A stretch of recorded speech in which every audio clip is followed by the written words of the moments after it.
సంజన, హా? నువ్వు కూడా డెవలపరేనా? హా, అదేగా చెప్పింది. ఇంతకీ అక్కడ ఎంత ప్యాకేజ్ ఇచ్చేవారు? నీకెంత ఇచ్చారు? 3 years ఎక్స్పీరియన్స్ అంటే మినిమం 3 లక్షలు ఉంటుంది. 3 లక్షలు. హే, నాకు కూడా సేమ్. ఓ, డెవలపర్స్కి అన్ని కంపెనీలు కూడా 3 లక్షలు ఇస్తారనమాట. అమ్మయ్య, కరెక్ట్గానే చెప్పాను అనమాట. డౌట్ వచ్చేలాగుంది, టాపిక్ మార్చాలి. అసలు మా కంపెనీలో నాకుండే ఇంపార్టెన్స్ ఎవ్వరికి ఉండేది కాదు తెలుసా. మనకు అక్కడ ఉండే వాల్యూవే వేరు.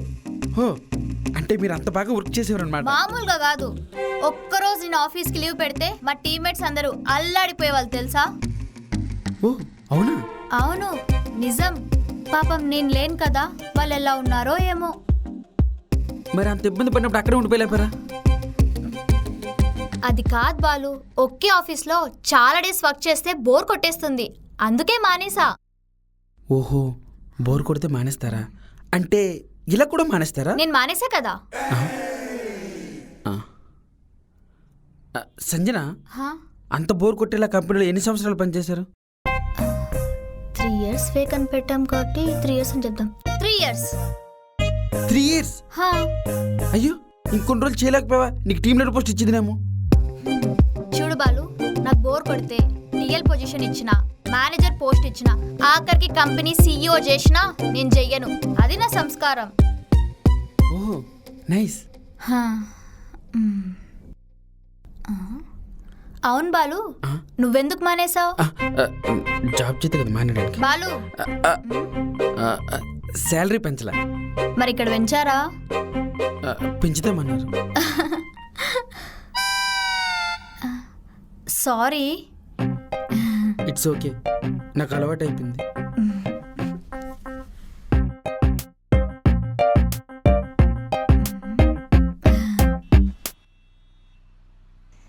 హా నాన్న, అమౌంట్ సెండ్ చేశాను.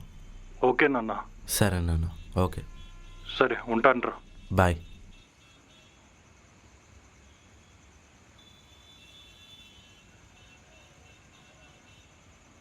ఆ బాలిగాని దగ్గర బాగానే తీసుకున్నట్టున్నావు మనీ. ఎంతరా? జస్ట్ 50K అంతే. జస్ట్ 50Kనా? ఓ 10K కొట్రా. 10,000? ఇందాక జస్ట్ 50K అన్నావు. అంటే నీకు ఇప్పుడు డబ్బులతో ఏం అవసరం ఉంది లేరా? అరే, అలా అని నా సాలరీ కూడా తీసుకుంటావారా? 1 సెట్ చేశారా? ప్లీజ్ రా, ఓ 10,000 కొట్టచ్చు కదా. అసలు నువ్వేం చేసావు చెప్పరా? కాల్ చేసి వాడిని మీట్ చేసావు, ఆ తర్వాత ఇంటర్వ్యూలో వాడిని మేనేజ్ చేసి, ఫేక్ రెజ్యూమే రెడీ చేసి, వాడికి వర్క్ నేర్పించి, అదీ కాకుండా ప్రాజెక్ట్లో ఎవరికి దొరకకుండా ఇన్వాల్వ్ చేశా. ప్రెషర్ అంతా నాది కదరా. పైగా వాడిచ్చింది హాఫ్ అమౌంటే, మిగతావి ఎప్పుడో అయిపోయాయి. అరే, నీకో దండం రా. ఆ 10,000తో నేనేం బిల్డింగ్ కట్టా, నువ్వే ఉంచుకో. అది ఇప్పుడు నువ్వు నా ఫ్రెండ్లా మాట్లాడావు. అయితే ఇంతసేపు పక్కింటిలాగా మాట్లాడినా? హ్మ్? ఇంత డబ్బు పిచ్చేంట్రా నీకు? రేయ్, డబ్బు పిచ్చి అందరికీ ఉంటుందిరా. మనం జాబ్ చేసేది ఎందుకు? డబ్బు కోసమే కదా, ఉత్తి పుణ్యానికి కాదుగా. మరి ఇంత పిసినాతనమా? రే, పిసినారితనం అంటే డబ్బులు ఖర్చు పెట్టలేకపోవడం మాత్రమే కాదురా, డబ్బు సేవ్ చేయడం కూడా.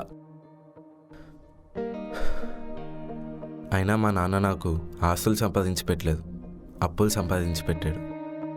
పైగా నాకు వచ్చే శాలరీలో సగం రెంట్కి, కరెంటుకి, ఈఎంఐకి, పెట్రోల్కి, ఫుడ్కి సగం ఖర్చులు అయిపోతే ఇంకా మిగిలిన సగంతో నేను నా అప్పులు తీర్చాలంటే ఎన్ని సంవత్సరాలు పడుతుంది?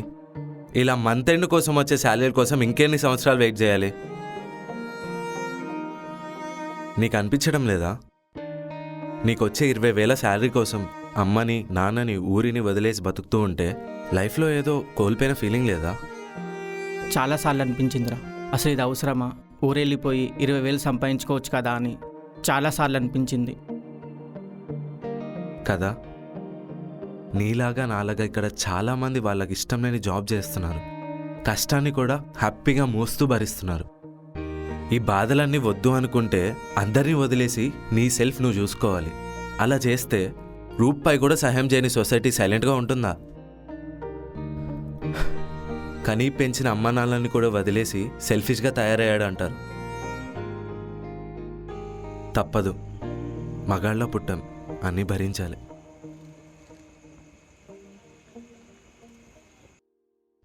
This is the process, include it. ఆగు. Good morning bro. వీటికేం తక్కువ లేదు. ఆఫీస్ ఏ టైంకి? 9 o'clock బ్రో. మరి ఏ టైంకి వచ్చావు? జస్ట్ 10 అయింది. అదే ఎందుకు లేట్? అంటే ఆఫీస్కి ఎర్లీగానే బయలుదేరాను బ్రో. మధ్యలో రాగానే నా బైక్ పంచర్ అయింది. వెంటనే బస్ స్టాప్కి వెళ్ళి బస్సు ఎక్కాను. బస్సులో కూర్చుని లేదు ఒక అమ్మాయి. నాదికి అలా చూస్తూ ఉంది. ఆ అమ్మాయికి సైట్ ఏమో. సేమ్ బ్రో, నాకు కూడా అదే అనిపించింది. ఆ అమ్మాయికి సైట్ కొట్టడానికి లేట్ అయిందా?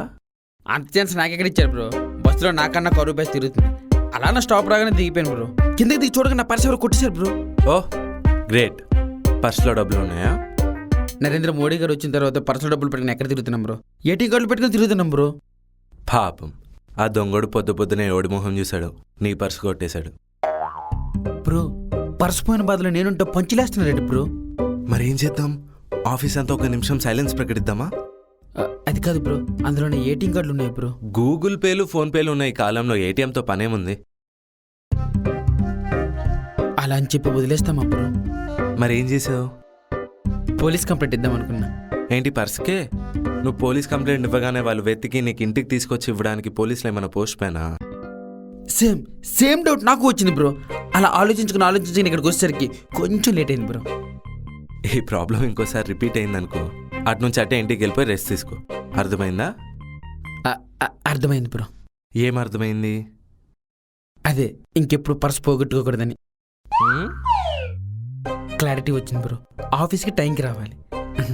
Bye bro. హ్మ్.